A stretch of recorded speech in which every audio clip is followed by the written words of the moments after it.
आज मी अळूच्या वड्या बनवणार आहे। त्यासाठी अळूची पाणी घेतलेली आहे। जे अळूचे पानं असतात ते असे लाल किंवा अशा काळ्या दांडीच्या पाहिजे, त्यामुळे आपल्याला जे घशामध्ये खवखवतं ते कमी प्रमाणात होतं। असं कापून घ्यायचं आहे आणि शिराही आपल्याला काढायचा आहे। हेही कापून घ्यायचं आहे आणि असं आपल्याला शिरा काढायच्या आहेत। आता आपण ह्या पानं धुवून घेणार आहोत। कढाईत पाणी घेतलेलं आहे, त्यामध्ये आपल्याला हे पानं धुवून घ्यायचे आहेत। पानं आपल्याला पुसून घ्यायची आहेत। ह्या ज्या शिरा आहेत त्या आपल्याला लाटण्याने लाटून घ्यायच्या आहेत। म्हणजे आपण जेव्हा पानं भरतो तेव्हा त्या उंच उंच होत नाही, एकदम असं चिकट होऊन जातात आणि आपल्याला जे पानं भरायची असतात ती व्यवस्थित भरली जातात। स्वच्छ करून घेतलेली आहेत। डाळीचं पीठ घेतलेलं आहे। जितकं आपल्याला कानांना भरायला पीठ लागणार आहे तितकं मी पीठ घेतलं आहे। आता आपण मिरची पावडर घेऊया। 1 ते 1.5 चमचा मी मिरची पावडर टाकलेली आहे। थोडी हळद टाकूया। ओवा घेतलेला आहे। ओवा आपल्याला हातावर क्रश करून टाकून द्यायचे आहे। बारीक चिरलेली कोथिंबीर, चवीनुसार मीठ टाकायचं आहे। थोडंसं तांदळाचं पीठ घ्यायचं आहे। चिमूटभर सोडा घेतला आहे। आपल्याला हे जे पीठ आहे ते भिजून घ्यायचं आहे। पीठ थोडं घट्टच भिजायचं आहे, जास्त पातळ भिजलं तर ते व्यवस्थित पानांना लागत नाही, म्हणून थोडं घट्ट भिजूया।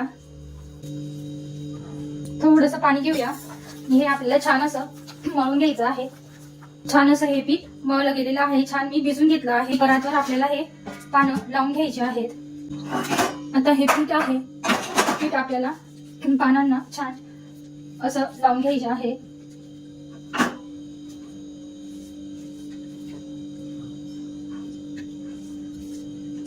आता जे दुसरं पान आहे ते आपण असं ठेवायचं आहे।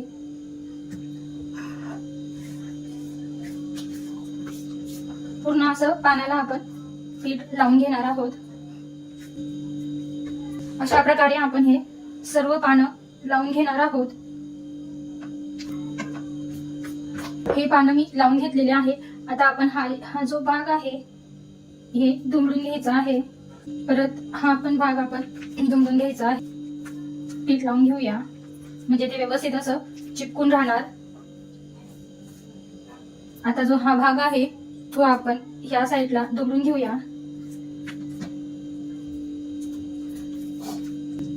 आपलं हे तयार झालेलं आहे। कुकरमध्ये पाणी ठेवलेलं आहे। इडलीचं झाकण ठेवूया। पोथीचे पानं लावलेले आहेत। आता आपण हे कुकरमध्ये ठेवून घेणार आहोत।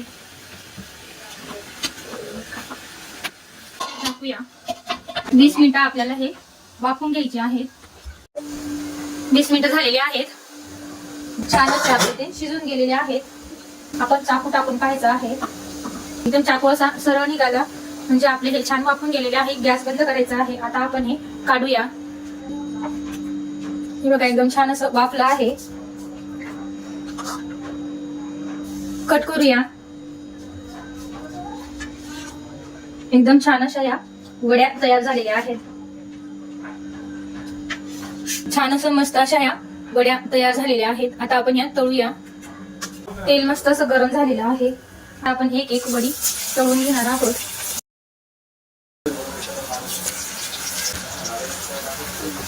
छान अशी कुरकुरीत आपल्याला तळून घ्यायची आहे। मस्त असं आहे कुरकुरीत मी तळून घेत आहे। गोल्डन कलर यायला लागलेला आहे। छान तळले गेलेले आहे। आजपर्यंत हे आपल्याला तळून घ्यायचे आहे। मस्त असं तळले गेलेले आहे। काढूया।